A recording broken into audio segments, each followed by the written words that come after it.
And I'm going to say hello, everyone. I'm going to make apologies because here in St. Louis at 11 o'clock, the first of the month, first Monday, we have the tornado sirens. So my dog is reacting.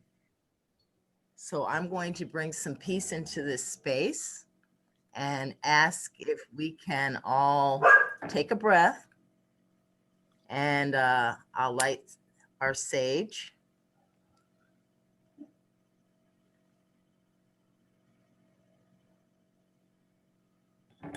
And I'd like to start off with a prayer for resistance, perseverance. It's called the Strong Woman's Song.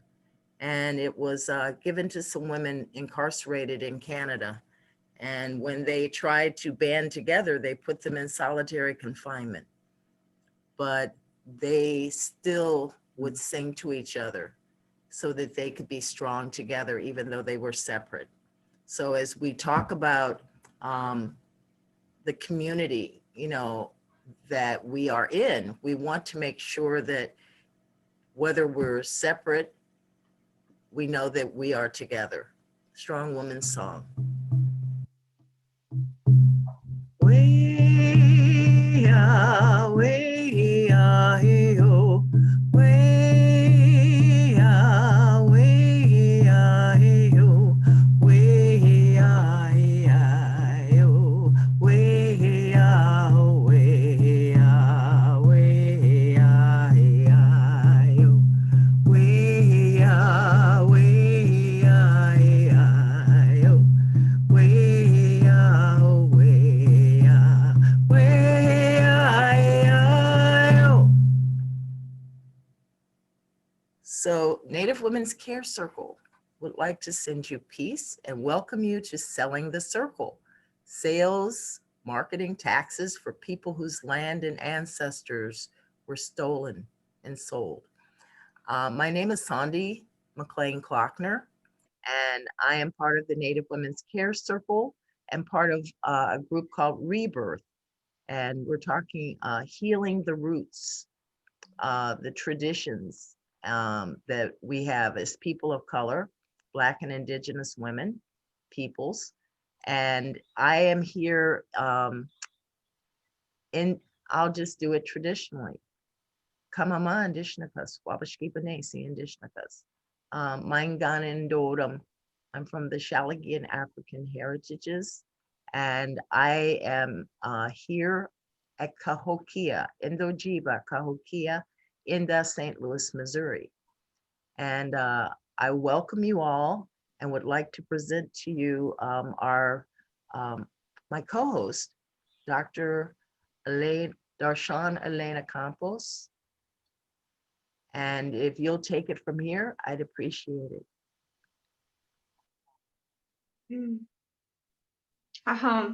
Gracias, miigwech. Gratitude, Sandy, for that prayer.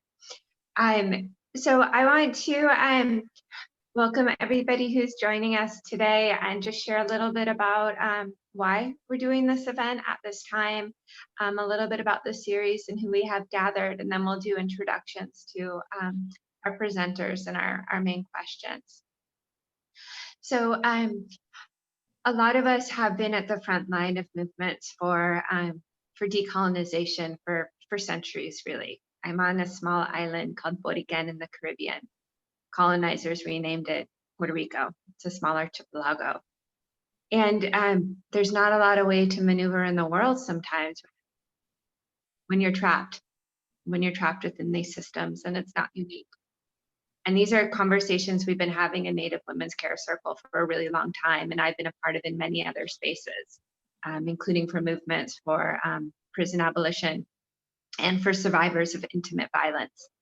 And so that was really the motivation for us, is really thinking about those of us who do engage in sales, how can we do so in ways that are in alignment with the calling of this time, with our ancestors and future generations.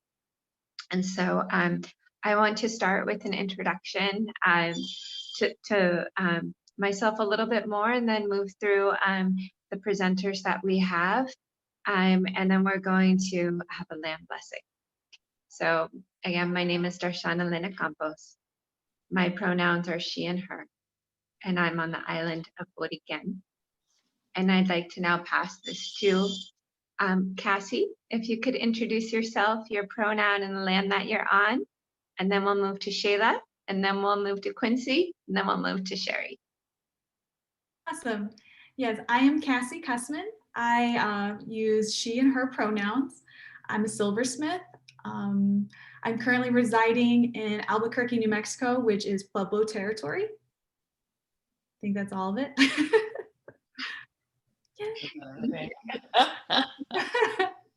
Hi, I'm Shelagh Brown. My pronouns are she, her, and I'm here on unceded Squamish land here in the Puget Sound, or the Salish Sea, as it used to be called. Okay. Seattle. Sorry, I didn't say that part. Thank you. And Kwincey, would you introduce yourself, please?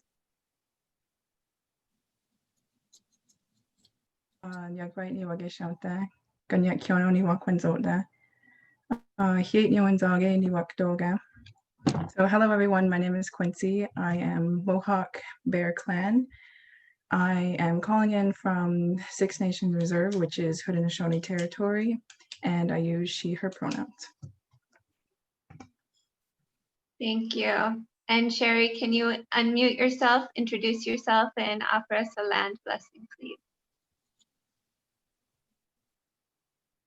Oh, you're still muted. Am I muted now?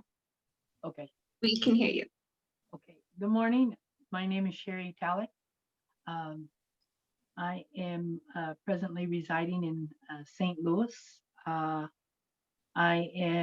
guess I use the he, she, and her pronoun also, but I'm very pleased to be here and honored to give our land blessing before we start our conversation. So once again, I'm Sherry Taluc. I'm from the Pawnee and Oto nations. Pawnee's original homeland was in Nebraska, but we now presently reside on a reservation in Oklahoma. I've been living here in St. Louis about 26 years and has made my home here with the community here, and I'm very pleased to be here today. So I'm offering a blessing for the land today, for being grateful that we have this land that we can share our life and our family and communities with. And I'm asking that we walk with honor and respect for the spirits of the ancestors that were here before on this land. Some of those nations were the Osage, the Otos, the Chickasaws, the Illini, and maybe the Second Fox.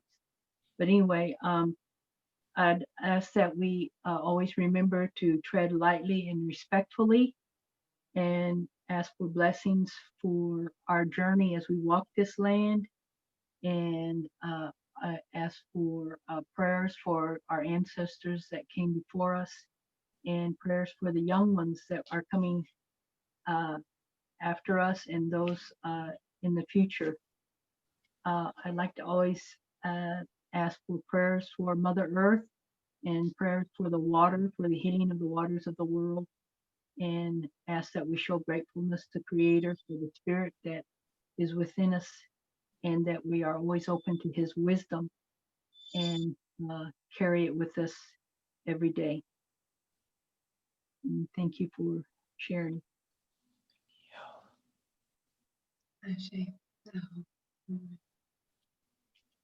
Thank you. Thank you.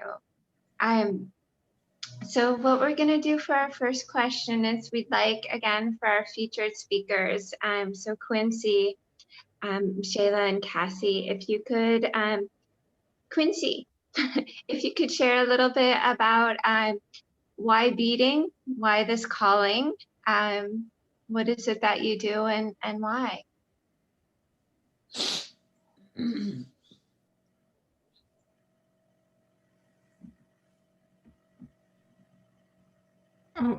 Sorry, you're cutting out there. Would you be able to say that again? Oh, I'm so sorry. There have been a lot of tech problems here. Kwincey, could you please introduce yourself again and what it is you do? What is your craft and why do you do it? So my name is Kwincey. I'm Mohawk Nation. I currently live on the Six Nations Reserve, which is Haudenosaunee territory. I started beading when I was about 9 years old. I learned by an elder in my community, but I hadn't done anything with it since then. I'm now 20 years old, so it's been quite a bit of time, and I just got back into it maybe a year ago.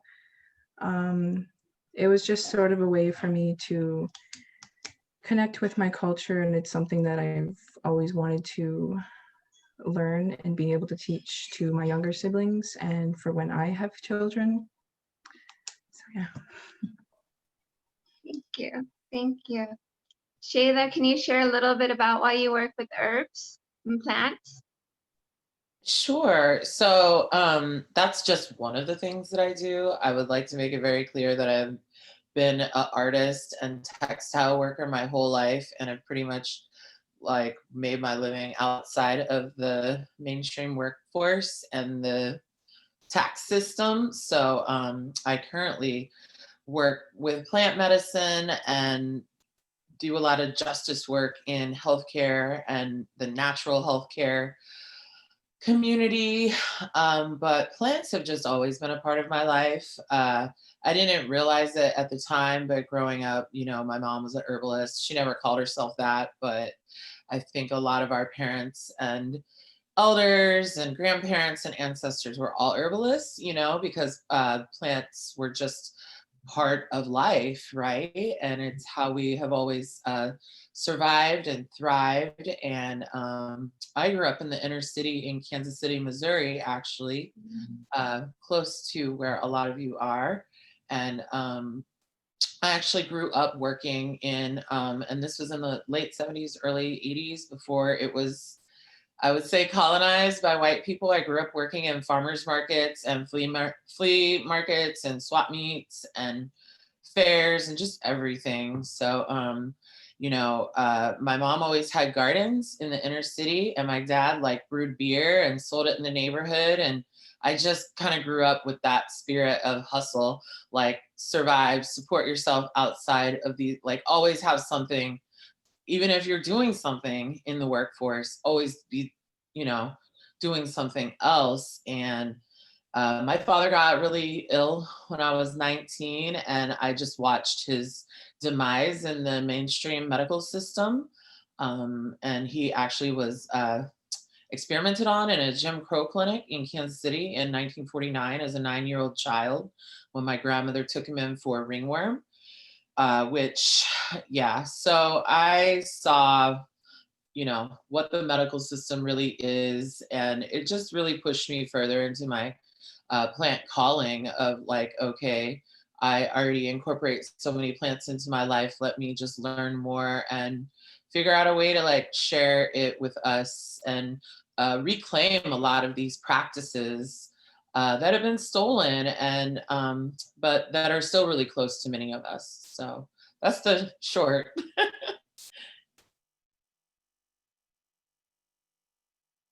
Wow, thank you. What a way to heal that, the carrying of that trauma and work towards it for other people. And thank you for the corrective that, yes, there are so many other crafts that we weave into the work that we do, the medicine. Thank you for sharing that. Kassie, can you introduce yourself and name your crafts and why? I'm Kassie Kussman. I am Cherokee. I started silversmithing about a little over 2 years ago. I started doing it because I felt a calling to do it. I've always been really creative, but I never really found something that I felt like I really resonated with. I had graphic design jobs for probably 10 years before that, and all of them felt, and they were like, you know, traditional 9-to-5 jobs, and they didn't feel right for me. They always felt like I was missing something. So when I started learning silversmithing, it just all fell into place. Like everything clicked, everything felt right. I felt like I was connecting more with, having a traditional craft and learning more about my ancestors and where I came from. So earlier this year, I made the move to Albuquerque so I could grow my business. It's a much easier place to do that kind of work. It's a very creative city, and there's a lot of resources here. So I was very excited to move out here so I could grow my business into something that could be, life sustaining, that I could have for my child and myself. And I just want my daughter to see that you can build anything you want. No one is stopping you from following your dreams except for yourself.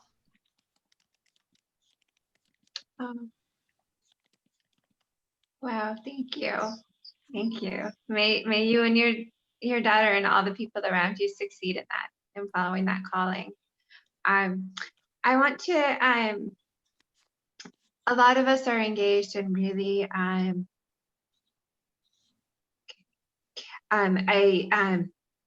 lot of us are really on the front lines right now. And I came across Kwincey's beautiful beadwork in relationship to an auction she was participating in for 1492 Landback Lane at Six Nations Reserve. So I wanted to pose the question, the reality of what we're grappling with, like trying to protect our homelands, our elders who are so vulnerable. And I'm just curious, Kwincey, if you could maybe speak a little bit about like how you feel about selling your work and how you felt around, entering the auction, and anything you wish to share in that capacity. Yeah, so for those of you that may not know, the 1492 Landback Lane is a occupation that has been happening for, I can't remember how many days today is. I think it's 150 something around there, but it's literally like maybe 5 minutes from my house right now. And it's been pretty intense there for a very long time. There's been a lot of disagreements between the reserve and surrounding communities. So it's not really anything new, but it's definitely difficult to be living around. But my decision to donate something to the auction was just that I wanted to be able to help in any way that I could, and I couldn't physically be there just because I have family here that I have to take care of also, and just going back and forth wasn't something I'd be able to do. So I just wanted to contribute to my people in any way that I could, other than being there physically.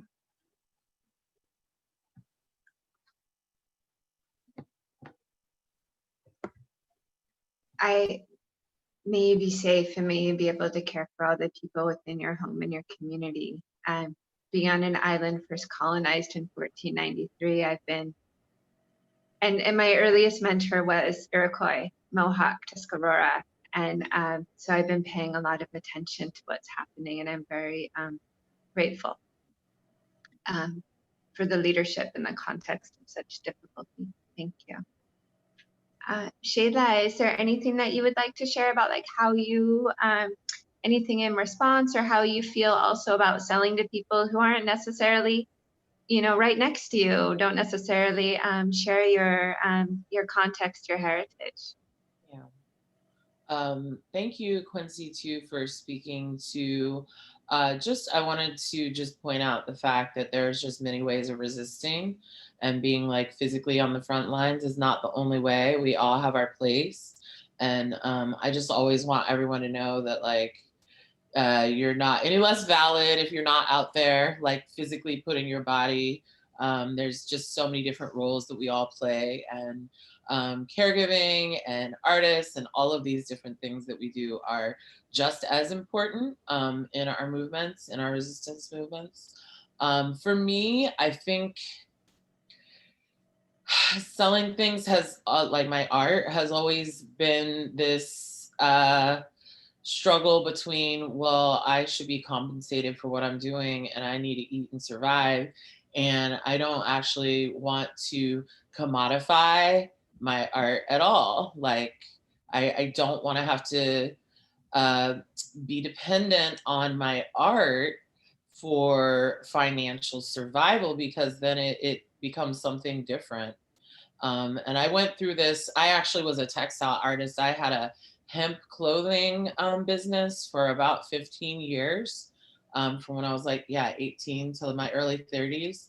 And I traveled all over selling my hats and bags and clothes. And I had this similar experience where something that I loved and that was something that I started doing just for connection and also just to like meditate, became something that I no longer loved.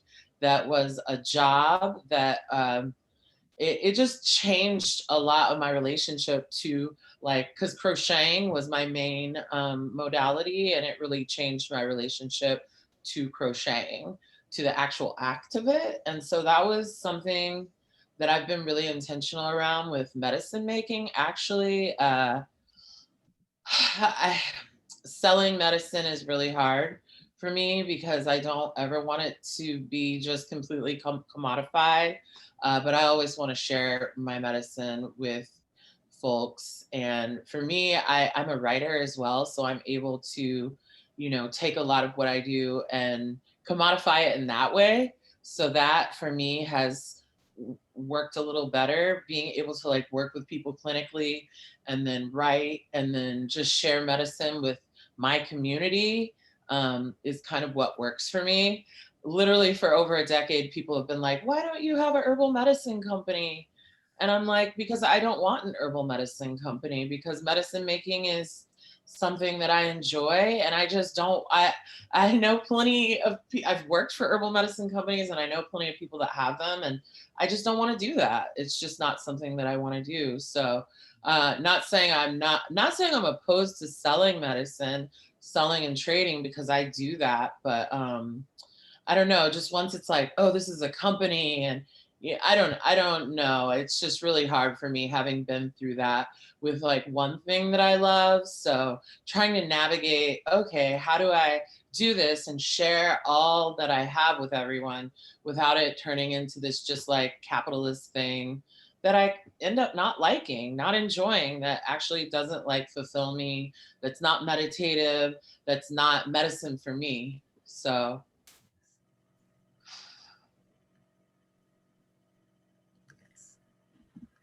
And I really am touched by some of the things that I'm hearing, because one of the problems I have is that I'm not an enrolled member of a tribe. I have descent.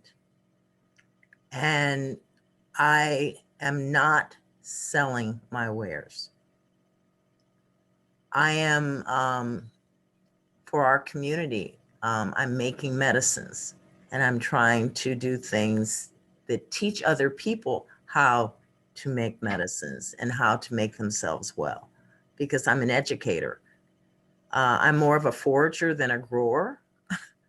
An example is that I'm making fire cider for our community, and I'm not charging for it because it's medicine and we're in a pandemic. And the right thing to do is to take those things that we all know help people to be healthy and to share that medicine.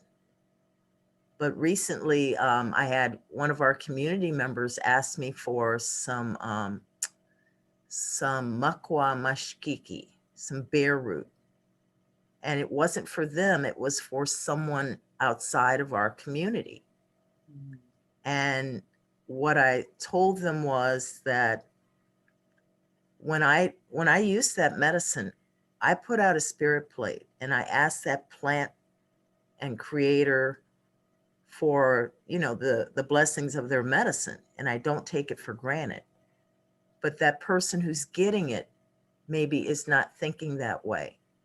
So I would rather give that outside person something that they can use that's just as good as bare root. But the majority culture has all of a sudden discovered this plant And now they're using it up, and they're not harvesting it sustainably, and they're not asking in a good way. So I don't think that we should give our medicines away to people who abuse it. And, you know, it's that balance of doing good. But to me, resistance is sharing our knowledge, but not letting it be abused. And when I wear some of Kassie's jewelry,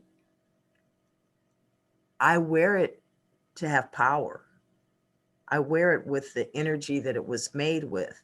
And I know that anybody who buys something from a vendor, an herbalist, they're not always doing that.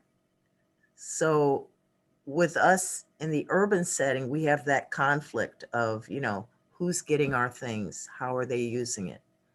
The other part of it is that we in the urban setting don't always have access to bare root or chaga or copper or some of those things, and you end up buying it.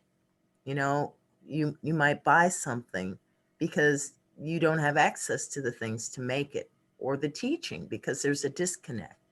So there's a lot of balance that has to go on when you're talking about selling culture, and helping people with medicines or with teachings, stories. One of the things that I use though is, if I am giving something away, is it powerful enough to overcome those majority culture traumas?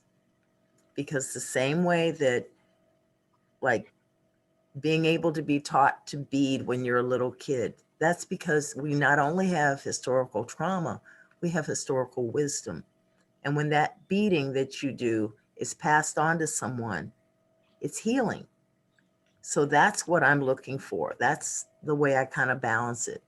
And every time I do something, every time I plant a plant, it's resistance. That was my thought.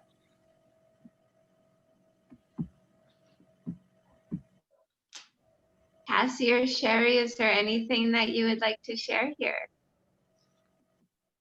Yeah.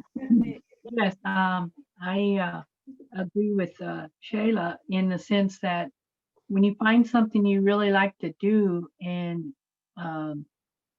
it becomes a driving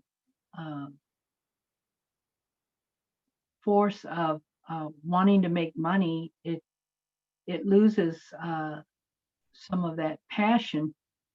And I started making shawls about 20 years ago, and the reason why I did was because I had missed the friendships that I had made with the women at the Indian Center. And when I resigned, I started missing their company and in our friendship. So I invited them to my home to start tying fringe on shawls, which my mother had taught myself and my husband how to make shawls.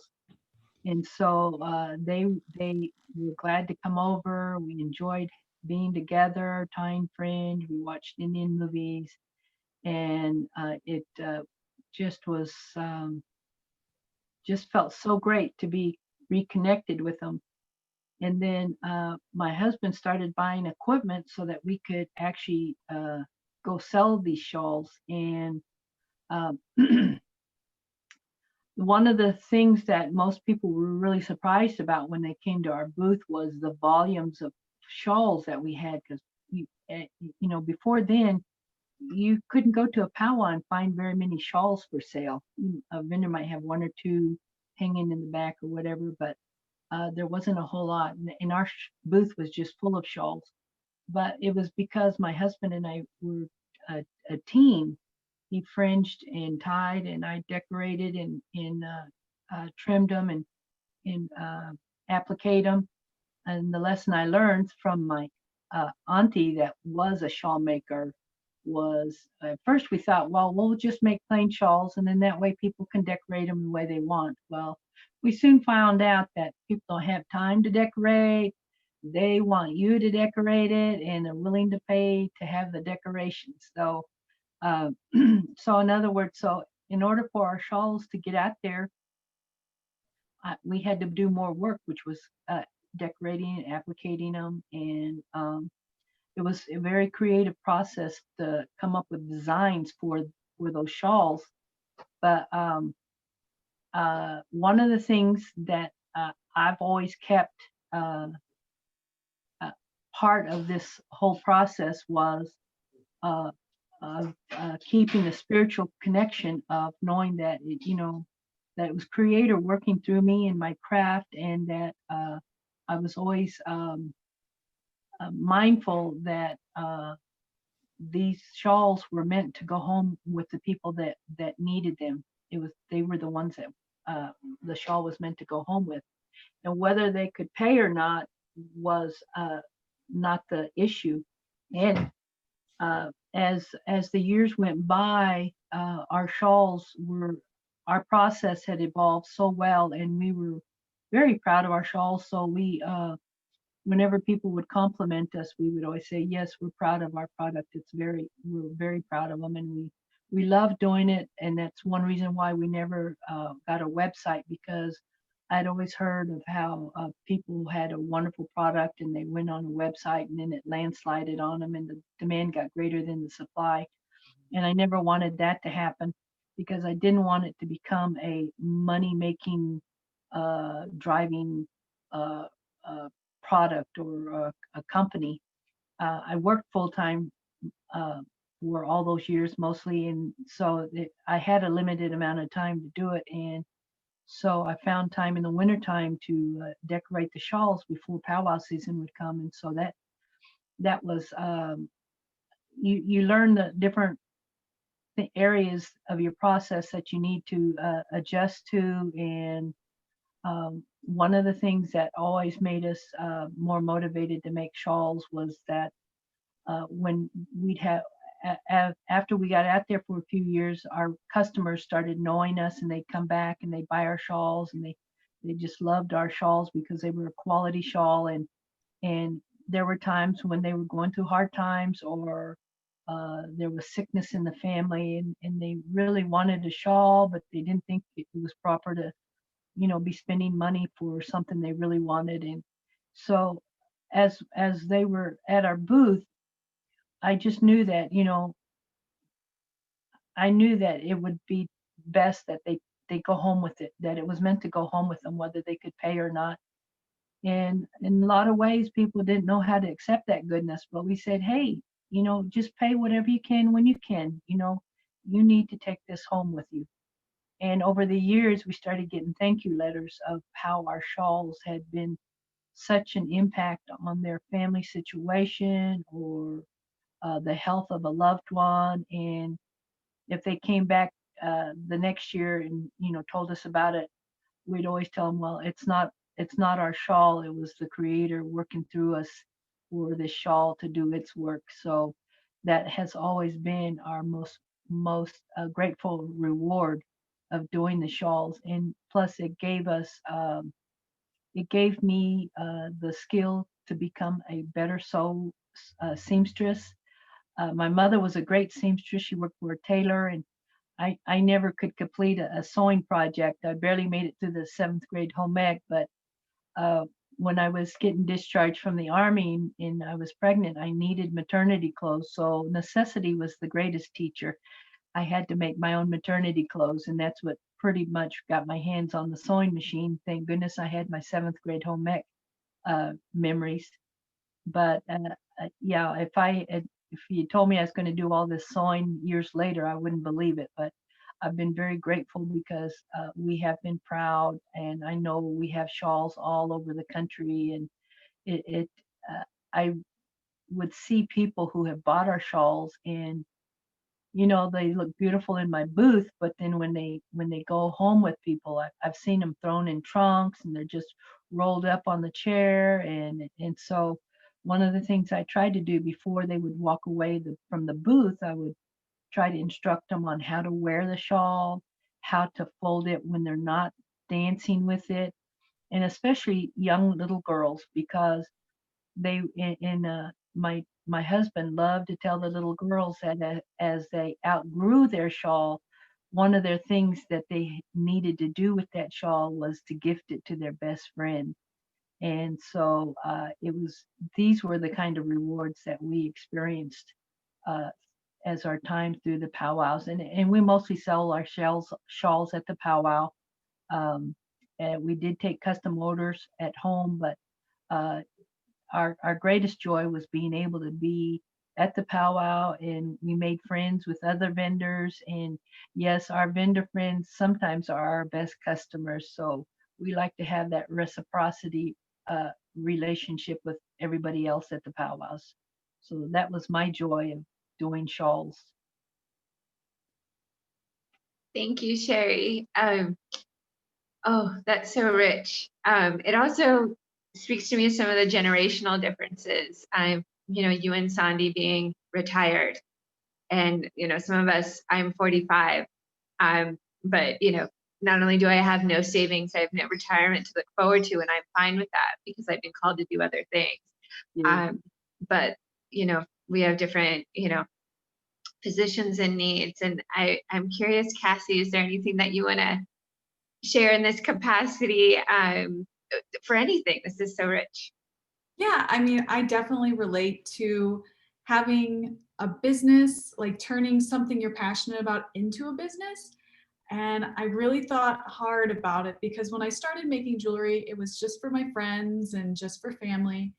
But then it started taking off. There was more demand for things I was making, but I really enjoyed making it. So it was something I really had to consider, like, is this something I really want to do to earn money?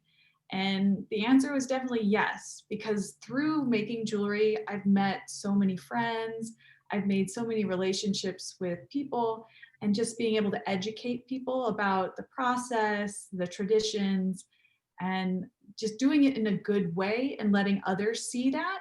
So yeah, I've definitely grappled with trying to find that balance, especially this year. I've been doing wholesale orders. And so it's kind of like, is it something I want to mass produce, or is it something I want to make sure it's a small thing? So I've been learning a little bit more about that this year. And I'm hopefully, as the business grows, I can help, continue to work on making sure every piece is touching my hands, every piece is made in a good way, in a thoughtful way, and backing that up with the education behind the design of the piece, why it was how I made it, where the materials came from, things like that. But yeah, I definitely understand that using your passion as a business, it's tricky. Yeah, and there's a lot of capital investment. Like, I'm just thinking about, what you use as a silversmith. It's not just a hammer. Yeah, it's a huge investment, especially with silversmithing. The equipment and the silver price has gone up so much this year. Yeah. It's an investment just to get started to make one piece. So I started just making jewelry to buy more tools, and then I started, it started taking off. So it's been very good. I like being in this space. Silversmithing is normally a male dominated space. So I like taking up space there and using my voice in a different way that hasn't been used before. So making the jewelry I'm passionate about, but also putting myself out there and speaking out about things that are important that maybe haven't been said before. So I'm trying to use that to my advantage as well. Could I add something? I really appreciate that, Kassie. I think that because we live under capitalism, right? I mean, we all do have to survive and eat.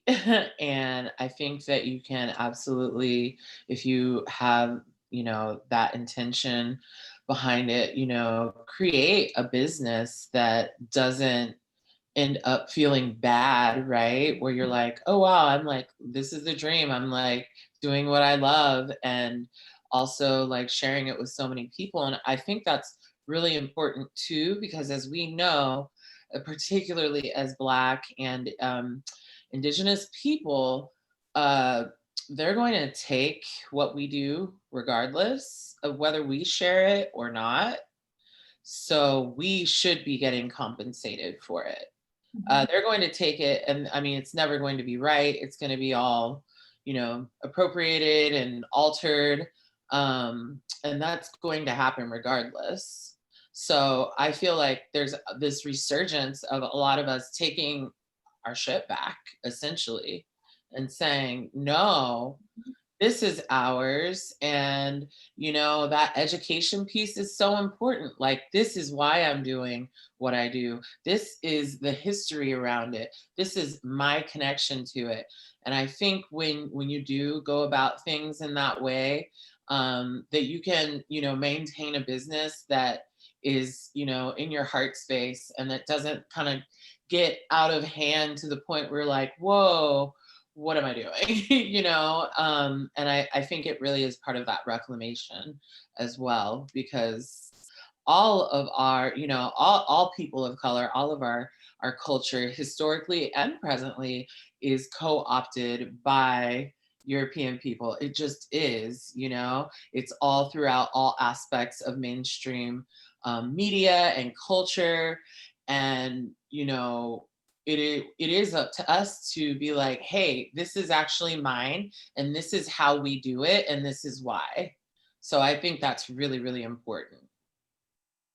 Yeah, I've dealt with that a lot this year. I worked with a large retailer that they were appropriating a lot of native textiles and designs, and they were slowly being called out on it. So then this year they've been working with native designers to kind of rectify that. And it was really awesome to see that they took ownership of knowing that what they were doing was wrong, and bringing in native designers that could show them, like, you can pay us to make the things the right way. And so I was able to work with them this year on a holiday collection for jewelry. And it's been a really amazing experience, and to let them really own that they were in the wrong. And I hope other companies see that and will also start taking ownership of that and learning from that. One thing, Kassie, that struck me is that there seems to be, like you said, a change, but it's one thing when companies do it, and it's another thing individuals and the system. And an example of that is you go to these hobbyist powwows, and they would have beading or jewelry that a hobbyist made. And these moccasins I saw sold for $1,200. But they got the skill from a native person. Or if a native person tries to sell, they always try to knock the price down and buy the moccasins for $50, and then they'll sell them for $1,200. So really looking at, you know, when people have to feed themselves, I can see those people, you know, selling it for $50, even though their knowledge and their skill, and it takes skill, not just, you know, the tools, it's the teaching. And they don't want to pay for that. They'd rather copy it. So I think really voicing that and getting it out in public and getting those allies to do that. One of the things, though, is that we need to band together. I'm on some groups where, you know, Indigenous women who are selling things are banding together and marketing their things together. While I also, the flip side of that is, at a powwow, we had one of the vendors was selling cloth from Africa. And this had the same thing.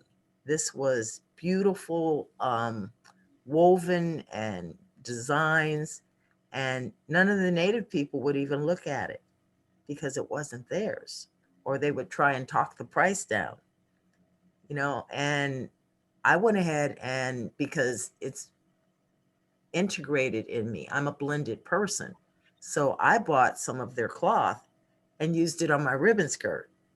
Okay, but it just shows me that we don't talk to each other.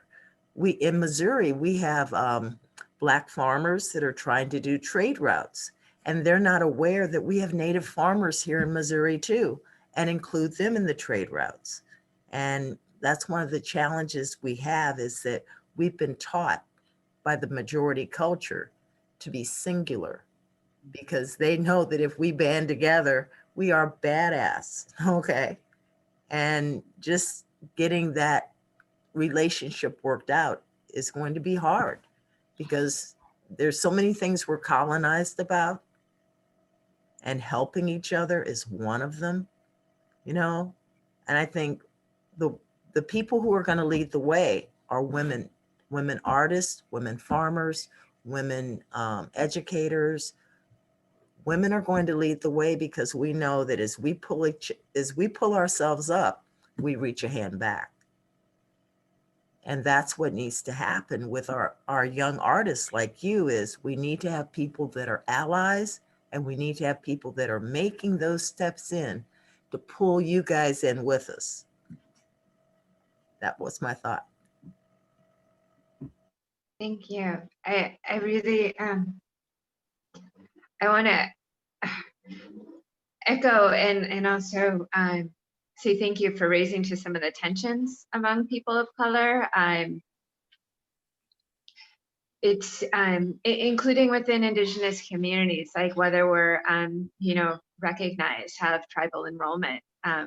It's something that I've never had and never wanted, and part of that is because to seek federal recognition when we're trying to decolonize a small Caribbean island and recognize the complexities of our islands was really very, it's a complicated relationship that also doesn't necessarily attend to me some of the biggest issues around selling, which is how do we really grapple with white supremacy? How do we really grapple with settler colonialism? Like what it means to make herbal medicine, what it means to tend to trees, what it means to try to, like, you know, heal our landscape, and that includes our families. With that, I wanted to speak around talking about how we market ourselves then. And this is something I've struggled with all my life, because people look at me and often see, you know, a white complexion without understanding that, you know, I'm the daughter of a man who's been incarcerated. You know, I'm Boricua and Jewish, and both of my peoples have survived genocide in the last 3 generations. And that was the lived context of my home life, not something theoretical. It was literally how I was raised, you know, fist in the air, and also, you know, proud and devastated for the lineage that I carry. So I'm curious if, you know, maybe we could, you know, start with Kwincey, and then also welcome in other voices. I know there were a couple comments from Dominique and also from Erica. Is there anything that you wish to share, Kwincey, around, you know, what it means to market yourself and speak to what you and your people are living with right now? I think as far as marketing myself, I don't really have like a specific strategy as to how I do that. I'm new to having the small business, so it's never something I thought would reach the audience that it has so far, or something that I ever want to sell on like a bigger scale than it is right now. It's just, that would just be too much for me to handle personally. But I think right now with selling my work, I try to do it in a way that's honoring myself, but also the connection that I have with my culture and the traditions that we have around, whether it's trading or selling with people. Oftentimes, if it's another Indigenous artist that I'm working with, I try to stick to sharing artwork rather than selling it or trading. And as far as the connection with my culture, we have a teaching that's called Gaifuyo, which is the good mind. And I try to, whenever I'm making work, making my beadwork, to apply that to what I'm making. I try not to create when I'm not in the right mindset, and just being mindful of how I'm feeling remembering that what's going on with me is going through that work and it's going to be given to someone else to have. So I don't ever want that negative energy to be put into that. So I try to actually smudge my work before I send it off to anyone, just so that that energy that I have isn't carried in that piece that they're having. Yeah.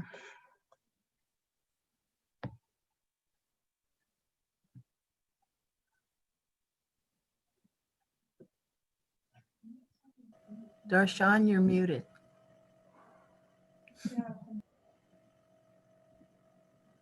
Still can't hear you. Thank you, sorry.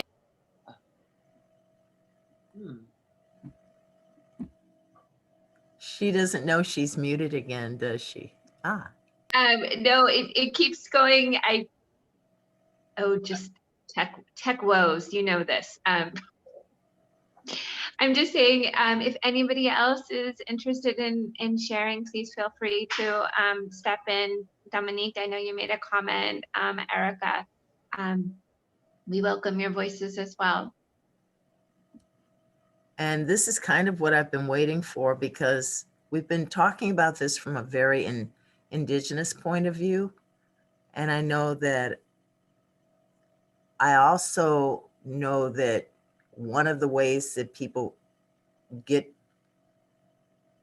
take care of their families is by vending. You know, it's not just Native Americans, it's a lot of people of color. And we're all doing a lot of different things. It isn't just making jewelry and artwork. It's media, it's storytelling, it's we've done a food booth for years. And one of the things, like I said, is that we're not working together.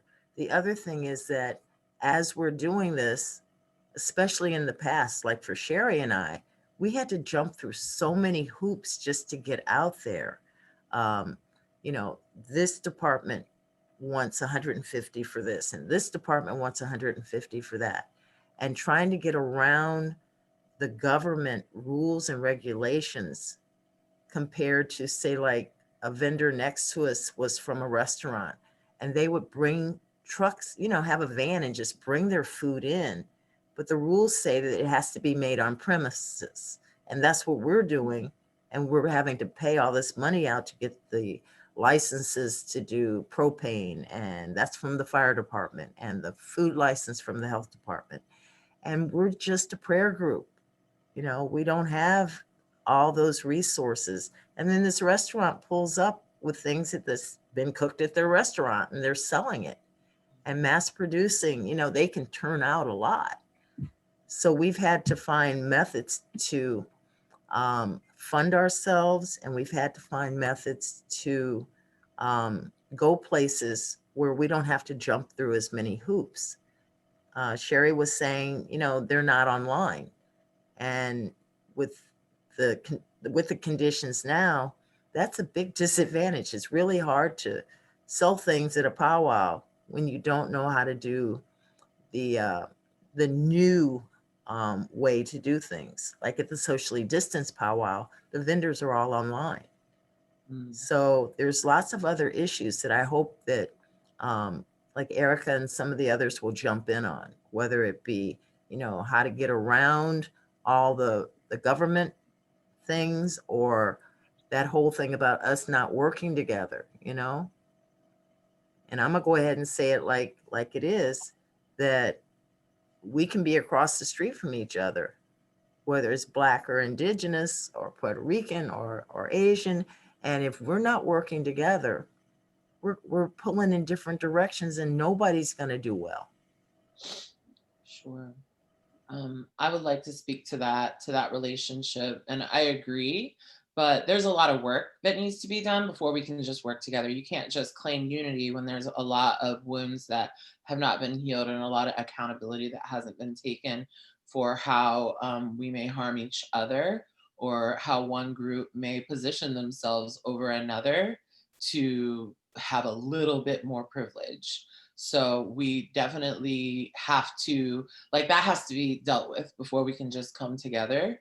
And as far as like, I have a a bit of a different outlook, generational outlook around vending and marketing, being a Generation Xer, being 44, born in the 70s, coming up in, you know, the vending and like farmers market, flea market world in the 70s, 80s into the 90s, and then, you know, selling just word of mouth, vending, not really doing things in a professional sense and staying outside of the mainstream tax everything. I mean, I had a little business, but I'm gonna be real, like I don't have any social security because I don't believe that I should pay taxes. And as much as I can avoid it, I do. And that's just my reality. And I have stayed outside of the mainstream workforce the majority of my life because I know that it will kill me if I'm in it. The little bit I've tried to do of it, I'm just not that person. And so I'm saying right now, listen, if it was 20 years ago, I would have millions of followers because the things I'm just saying it's really easy online. Like what I had to do 25 years ago to market myself, I can sit in my living room and post stuff. I'm sorry, but that is a whole different reality. You know, I have been building my social media space like intentionally around more like education since like the MySpace days, like just as an educator, doing the anti-racism, educating about oppression, educating about herbs, all of those things. So I have built my space very intentionally. And I also don't welcome everyone in my space. I'm very, very clear that I don't care if you're a white person. I don't care if you're here. This space is not for you. If you're offended or don't like something, leave. Your input is not welcome. I don't care. So that for me is like, that's a very intentional thing that I do. I'm not like my space is what it is and it's for us. It's for Black folks, it's for Indigenous folks, but I always center Black femmes and trans people. Like that's just what I do and that's how I operate. And so for me, I feel like that has naturally just allowed me to build the following that like is super dope and that supports me in a really authentic way.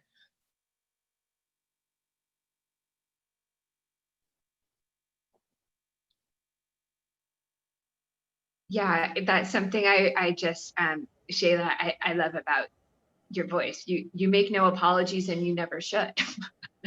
I I have a PhD and it wasn't easy to get a PhD coming from the kind of family that I have, very broken family, like growing up in public housing. And then also, a lot of, there's a lot of violence in the family, a lot of sexual violence. And one thing I realized when I was working as a professor, I kept hearing the same story from so many of my students, and then we were just gobbled up by the institution and then spit out when we weren't palatable because, we just said, fuck you too many times with too much eloquence and too much audacity because we know what we're here to do. And that's a really, it's a hard reality sometimes, like there's a cushion that institutions can provide, like schools, universities, storefronts. And then there's a lot that it doesn't, it can't give us, especially given the realities we're facing right now. And so with that, I'm curious, Shelagh, did you want to share something? No, I just was thinking about what you said about not being palatable. I'm never palatable. And it's like, I'm a degreed person as well. I've been in academia for the last 14 years. It's a horrible place to be. I don't know why I'm still there. And they actually, when you tell them fuck you in their way without just saying fuck you, they can't take that. They would rather have us just go off on them and yell, because then they can be like, see, I told you that's how those people are. But when you do it in their way, in their little like passive aggressive professional way, they can't handle it. And what they'll do is they'll sabotage you like quietly. And that's what I've experienced in the academic and the nonprofit world. The silent sabotage. when you are always advocating for yourself and everyone, because I'm not someone that just stands up for me. I'm like, oh wait, this is not okay. For who, like, if you're harming someone that you have power over and I'm there, I'm going to say something. And you know, people don't like that. And when you do, they're going to figure out ways to try to exclude and sabotage you. And at the same time, other people are going to see that about you and be like, ooh, I fuck with that person. Like, you know what I mean? So just remember that when you're being sabotaged and you're in the midst of it, those are people you don't want to deal with anyway. And you can find a better way. Like, I have a degree in acupuncture, and I've been doing all these things, and I thought I had a very specific path for a long time, and a lot of things have happened, and I'm on a kind of a different path now, and I'm like, it's better, and it's more intentional, and I am embraced by people who share my values and my vision for the future, and who are also actively working on not just dismantling these systems, but creating the world that we all want to live in, that's safe and healthy and just for all of us. Like, you will find those people if you stay in your truth and your integrity. And it might be really hard, and you might go through a lot, and it might almost kill you. I'm saying, like, really. But if you just stick to it, like look at this circle. I mean, look at all of us who are together right now in this space. Like, I am here right now because I have stayed on that path and not ever just been like, well, okay, you know, I give in. I'm just going to do it y'all's way. No, never. And it's a space that we stay because we have to. Like, I think just to even talk about what you were saying, which I'm so thankful for all of y'all's words, but like, I'm so grateful to be in the space. Y'all are also incredible. But I think for me, some of the difficulty of like the question of monetizing whatever is like, right, like, I don't think I should have to work a regular ass job. Like, I don't want to work for these people. I don't want to work for this government. I don't want to work for these white folks. I don't want to work for this nonprofit. Like, I don't want any of this shit. Like, we have a tradition of like uplifting our healers and taking care of them, and uplifting our artisans and our people and making sure that they are cared for. And like, we have societies and ways of like, you do this thing for our people, great, you're good. We will make sure you have housing and food and all of this shit. And you have the space to take care of yourself, and you don't gotta worry about shit else, because that's your job, is to be our healers, to be our artists, is to be whatever the fuck it is that you need to be in this space, in this world that God gave you, whatever. Like, and I think that we deserve to go back to that, because I have fucking skills that my community needs, and my community deserves to have the ability to support me as I'm supporting them in the ways that I can. And I think that part of the importance, right, like, we're talking about, of like trying to work together, trying to like create these coalitions of our people in this space that we are in at this moment, is to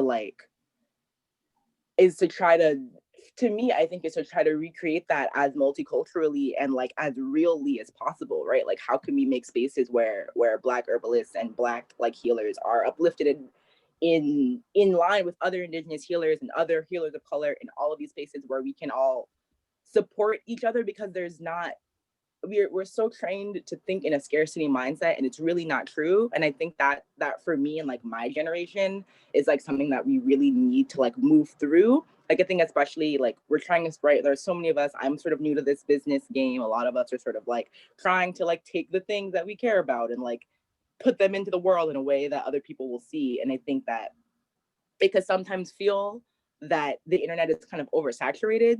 Like, I think as someone who does like herbal and spiritual work, like, I think it can sometimes feel like, oh, there's already like the big star who has 2 million followers on IG, so I guess I'm not necessary. And I think like that's some of the difficulty that comes when it comes to the internet, because everything is so visible. You don't feel special anymore. You don't feel like you have to it. Which like is hard. It's really hard to feel like, oh, like everybody else is doing a thing that I'm already doing, I guess I'm not necessary. And it's like, we need to remember that like the internet is not actually the whole world, and it's a way to communicate with the world, but like there are people, right, like here who actually really do need you. And how do you get to those people, and get to them in a way that is like, right, like we said, like real and authentic, and really actually does what it needs to do. I think for me, as someone who does like both spiritual work and like herb work, I try most of the things that I offer are like readings are necessary. So like I very much am like asking spirit, is this for this person before they even get it? And so for me, that's been a way that has helped me feel a little bit less commodifying about the work that I'm doing. But again, I don't think we should have to monetize what we're doing to be compensated for it and to be supported in it. And I feel like the part of the question of, for me, like how do we move forward? How do we like make these trade routes, these like things, this like ancestral future, right, where we do the things that we know are good in now. Like part of the ways that we do that, I think, is remembering all of the resources that we have, and like remembering that we need to share them with our community. Like buy Black, buy Indigenous. Like I think I find it's really hard for me to see like Black people buying stuff off of Amazon that like I know that there is somebody who makes this that you could buy this from, right? Or like someone who's like, oh, like somebody I know just bought a pair of moccasins off of Amazon, and I was like, what the fuck is wrong? Like a Native person. And they were just like, oh, like this, like, I really wanted this pair, but they were like $700 and I just didn't have it. And so I just was like, I'm gonna just get them off of Amazon for like $4. And I'm like, are you serious? Like this is what's happening. Like this is literally the issue right here. Like that's like no shade people who use Amazon, right? Like you do what you gotta do. But I think sometimes we really don't, sometimes we're afraid to ask ourselves the hard questions, I think. And like really afraid to like dig into like our own shit and our own insecurities. And I think like this time is really asking each and every one of us to like really put your money where your mouth is, like, and to like really like step up. Like this is really a time people got to step up. Like you got to tell your friends, like, you buy my shit. Like do it. It's actually a matter of life and death for a whole culture, like low key but high key. All right, I'm done. Dominique, you go, girl. It still bothers me that so many businesses got help from the stimulus packets. You know, they gave Harvard all this money, but they couldn't give it to somebody who was starting up a restaurant in Ferguson, you know? And they didn't show people how to do it. So a lot of people who needed it missed out. And it's just wrong. So what I saw happening was people were showing, I got it figured out. Let me show you. And in St. Louis, we just legalized marijuana for medical marijuana. And they had these classes called marijuana boot camp. Okay. And they were charging like these people $400 to take the classes to learn how to, you know, navigate the application process and setting up all these, you know, businesses. So the people of color that were in those boot camps said, hey, we're going to be at the library every Saturday at 10 o'clock. Anybody who wants to come and learn what they taught us, we're going to pass this on. And so they invited the Native community, they invited, you know, the people of color, and we looked at different things that we were interested in, like the legislative committee. We were looking at expungement of records and things like education, you know, making sure kids learn this isn't something you can do, this is an adult thing. And then who's going to the representatives and the legislators and letting them know this is the real thing. We had somebody else that headed the committee for security.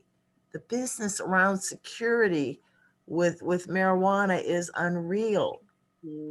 Someone else dealt with distribution, somebody else with growing, but it was putting it back in the Black community. And we have Native people here that are expert growers as well. And someone was smart enough to include the Native community in that. And that's the work we need to do. Now, one of the gals that was on the committee with me from Native Women's Care Circle looked, as white as wheat, but she's a Cherokee person and she's a medical professional. And until she let these people, the Black people know, no, don't go by this look. And she had to fight that fight. So having allies in to pull you in and then educating other people amongst us, hey, this is what we are. This is who we are. We all have the same battle. We all have the same enemy. So do something together, because alone, there's not, what if they say they can't arrest us all?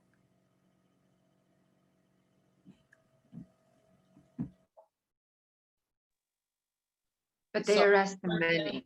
Oh, so I've worked in the cannabis industry since the 90s, and I've been watching the legalization situation in Missouri, and it's pretty much going like everywhere else in the country. We're being excluded, even though we're still sitting in jails around the nation for cannabis. And that's a major part of my work. I've been a hemp and cannabis activist since the early 90s, and I had a hemp clothing business for almost 15 years, and I've been working in grows. I've literally trimmed hundreds and hundreds of pounds of cannabis over the last 25 years. And Missouri really sits in a very interesting position. Actually, Missouri could be a really great model. I know in Kansas City, there's definitely a lot of folks who are locally like, nah, this ain't gonna fly. If y'all are going to now make this legal, and our communities have literally been destroyed for generations from the war on drugs, you're gonna make this right.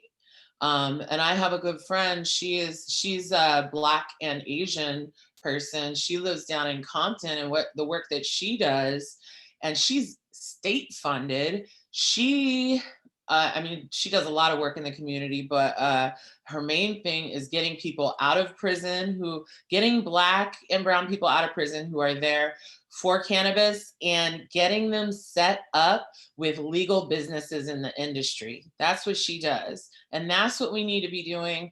I've been in the cannabis world for a long time. I'm trying to make my money, but my main goal, like, to me, we can't move forward in cannabis until people who have done time or whose families and communities have literally been destroyed by this war on drugs, until they're able to be centered in the industry, making money and making decisions. That is super important to me. And I just don't see, like, I'm out here in Seattle, so I'm not even gonna get into our cannabis stuff. 50 weed shops. Okay, we've been medical since the 90s, but we were one of the first to go legal for I don't use the term recreation, it's adult use. Language is important. And it's bad here. We have 50 weed shops in the city limits. Not a single one is Black or Indigenous owned. Not a single one in the city limits. A new one opened called Sean Kemp's Cannabis, and they put out, we're the first Black owned weed shop in Seattle. Well, turns out Sean owns 10%. Sean Kemp is a celebrity. Sean Kemp does not live in our communities here, and 10% is not Black owned, okay? So please stop. And then they had to retract it and say, oh, sorry, we misspoke. But it's like, what is Sean Kemp's name being on a weed shop in Belltown that's not a Black? Well, how does that change the material conditions of people in the Central District who have been historically affected by the war on drugs? Because I'm not seeing it until I see material conditions change. And listen, I'm a cannabis activist. I'm a huge cannabis smoker and lover. But until I see material conditions changing in our communities, Black and Indigenous and Latinx have all been decimated by this war on drugs, and not just the people who've done time, the children of the people. Like, just it's a domino effect in our communities, right? And when we see it, we have all been impacted by this. And until I just, I really hope that Missouri can can lead the way in that way, because I know in both St. Louis and Kansas City, your communities are so strong that I just see Missouri really being like, nah, this is not what we're gonna do. This is what we're gonna do. So I have like lots of hope for y'all, because I've been watching. So one of the things here is that the industry is 20 years ahead of most of the people of color. They knew that the reservations were going to grow cannabis. They burned the crops, okay? Even the crops that weren't going to be used for smoking. You know, this is a plant that's helping and that can help our planet. Yep. But they are 20 years ahead. They had people 5 years before the application process moved in. They had people moving from Colorado, from California, that were already looking at the system. They also put it so that it's so out of reach of our people. You know, each application is $1,200, and some people were putting in 10 applications, and that's money gone if you don't get picked. Yep. So a lot of times, whether it be with the taxes that they do for us, the permits they make us get, Yep. or a lot of things, even things like at schools, we've got people that are taught in their schools, oh, I can do this and hand resins and use a 3D printer. But you come to some of the schools that are predominantly with children of color, and they don't have access to those things. You go to the reservations, and those schools don't have access to those things. So what do? We've got to start banding together and work at the bottom level. And where what you're doing, and for as long as you've done it, I'm gonna say thank you. But the system is working exactly the way the system was meant to work. Exactly. Like, how have I been working in the cannabis industry for 25 years and I have no money? I will tell you why, because it's racist, it's fat phobic. Listen, I'm not going to go any further into this because I can write a book about this. But really what you're speaking to, the advantage that they have over us in resources, not just in cannabis, everywhere. In everything. That's why you will see some white girl with a Pachamama who's an herbalist with 2 million followers. You know, oh, I go to Nicaragua and make medicine with the medicine people. Like, come on, man. Like, that is why, because they are ahead of the game in the resources department. You know, they don't have to build anything from the ground up, and their networks. This is how I know white people, white herbalists always try to pretend like they're broke, like they're poor white people. They're not broke. White herbalists have a lot of money. This white herbalist, he's a big educator. He's what I call a herbal star. And let me tell you, all these white herbal stars who founded the American Herbalist Guild like 40 years ago, they say that they created an herbal renaissance and that they brought herbalism back to the West. That's what they claim, okay? I've met them all. I know them all. Over the last decade, from conferences so I know them all. They ain't shit. Let me tell you, not a one of them. This man had a heart attack in Scotland, and that's a big deal. He has a family. That is huge. That's a big deal. The white herbal community raised $120,000 in 3 days for him. So when they tell you they don't have money and resources, they're always lying. Their poor isn't our poor. Their poor is not our poor. Because I hear white people all the time tell me they grew up poor, and then you find out their parents have degrees and own houses and a lake house. I'm like, that's not poor.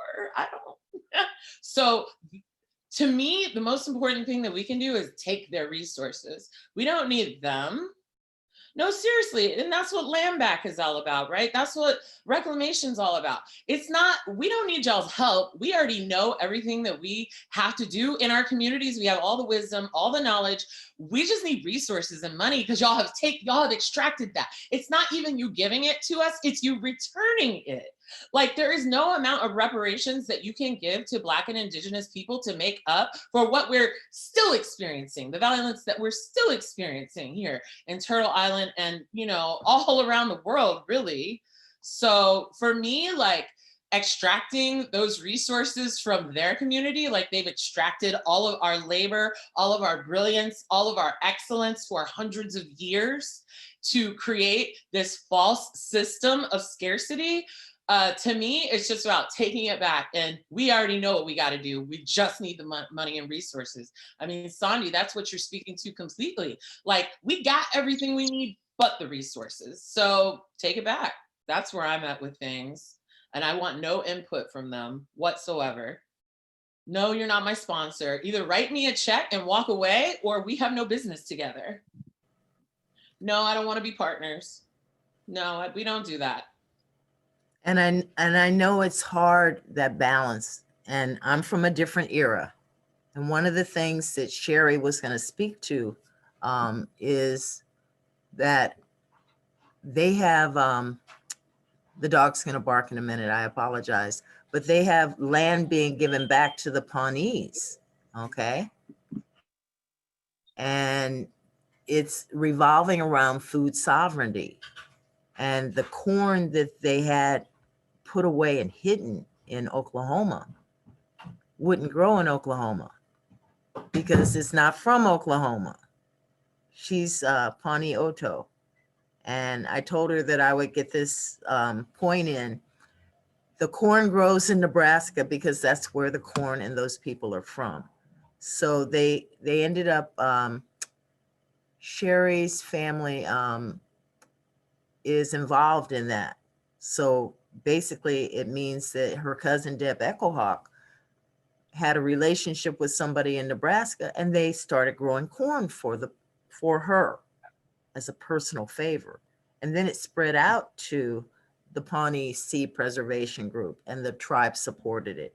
But long before then, there was a bunch of Native Women's Care Circle people in St. Louis shucking and seeding corn for the cousin in Oklahoma, because that's what we do.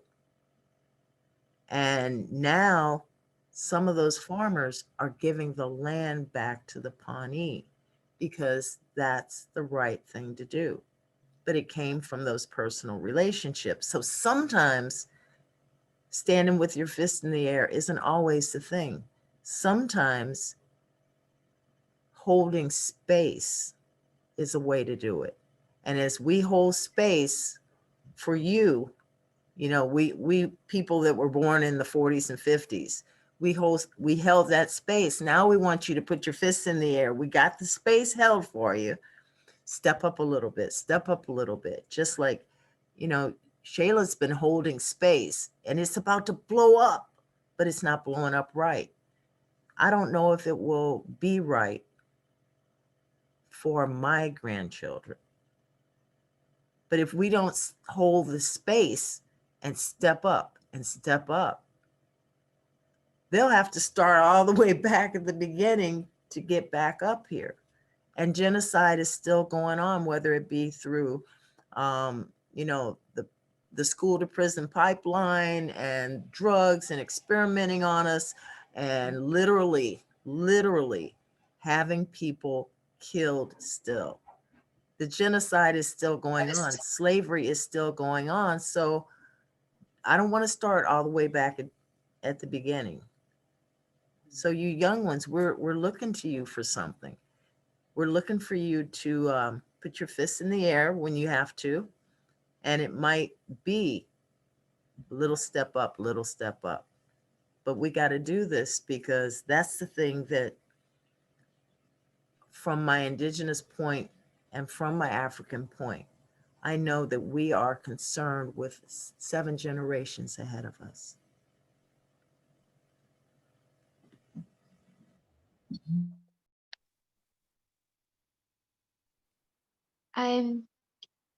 So what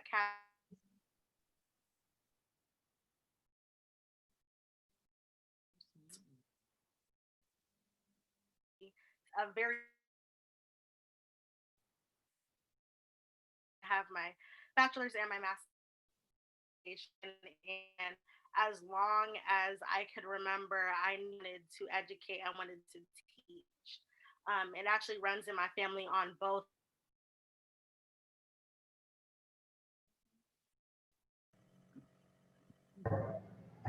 I'm having trouble hearing her.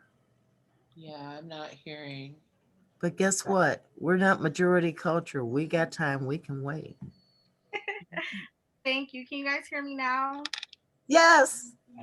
It closed out and brought me back in. Okay. So what I was saying is, Cassie's message about her process in deciding to open a business through her silversmithing is something that really resonated for me. I have a background in education. I have my bachelor's and my master's in education. I taught elementary school.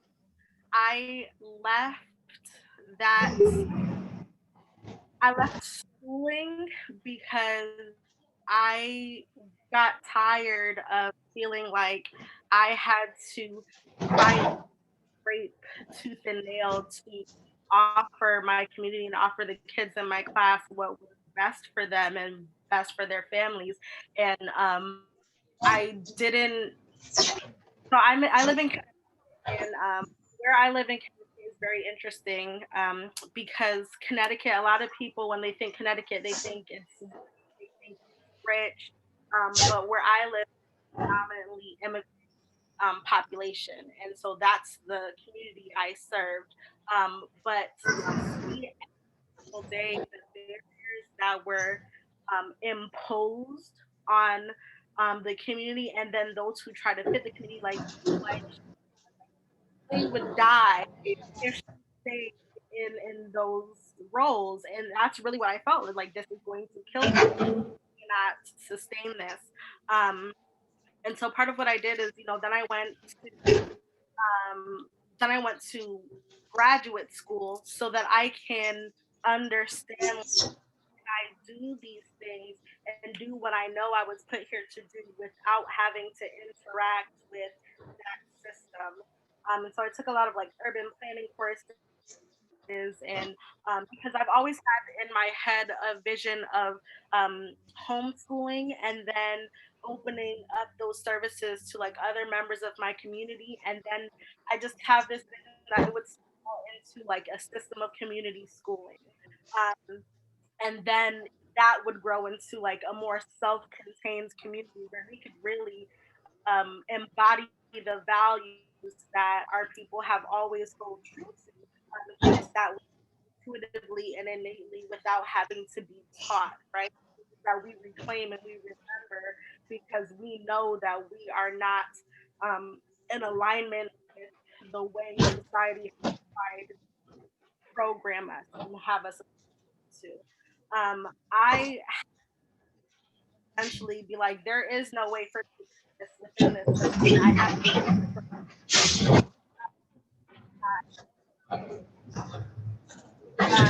and herbs are some. I think someone has their. I think someone's not muted, so it's hard to hear me. I don't know. Okay, I think that's PPHI or PHHI. If you could mute yourself, please.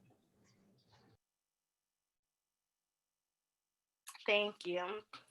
Yes.